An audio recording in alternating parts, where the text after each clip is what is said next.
We will prepare today the so-called scaccia with tomato, parsley and onion.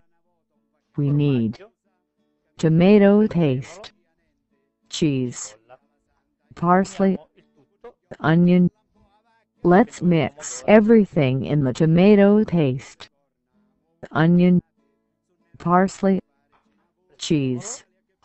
Let's mix. The filling is ready to be inserted in the foil that we have already prepared. Let's place our foil of pasta.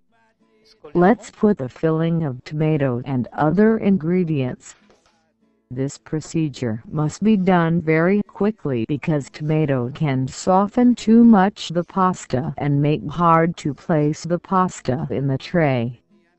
Let's put a bit of oil and let's roll the pasta. Let's cut to size. And the dish is ready to be put in the oven. We have prepared our cakes so-called scacchi. Before to put into the oven, let's put some crude egg on the cakes. This is the cake so-called scaccia with tomato, parsley and onion. Once we pass the egg on it, we can put into the oven our scacchi. The cooking must be done at 300 degrees about. We have prepared our scacchi with tomato, parsley and onion. After 30 minutes let's check the cooking. Our cakes so-called scacchi are ready. Mettiamo un po' di olio.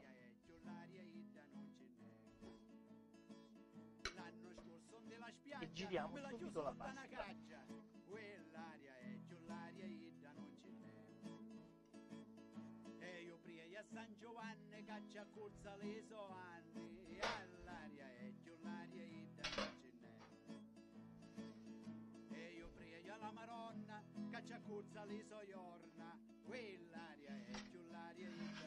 Tagliamo a misura.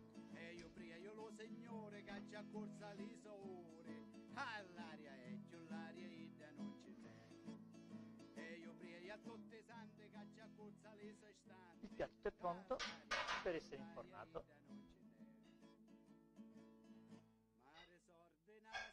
Allora, abbiamo preparato le nostre scacce. Prima di infornare passiamo dell'uovo crudo di sopra. Questa è la focaccia di pomodoro, prezzemolo e cipolla. Una volta passato l'uovo, abbiamo tutto il forno pronto e inforniamo le nostre scacce. Il forno deve essere a temperatura di 300 gradi circa.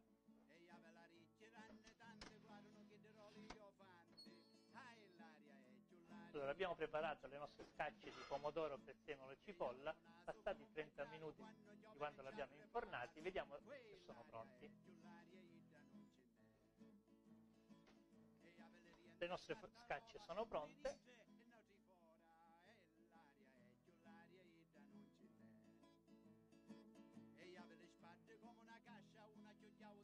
Buon appetito!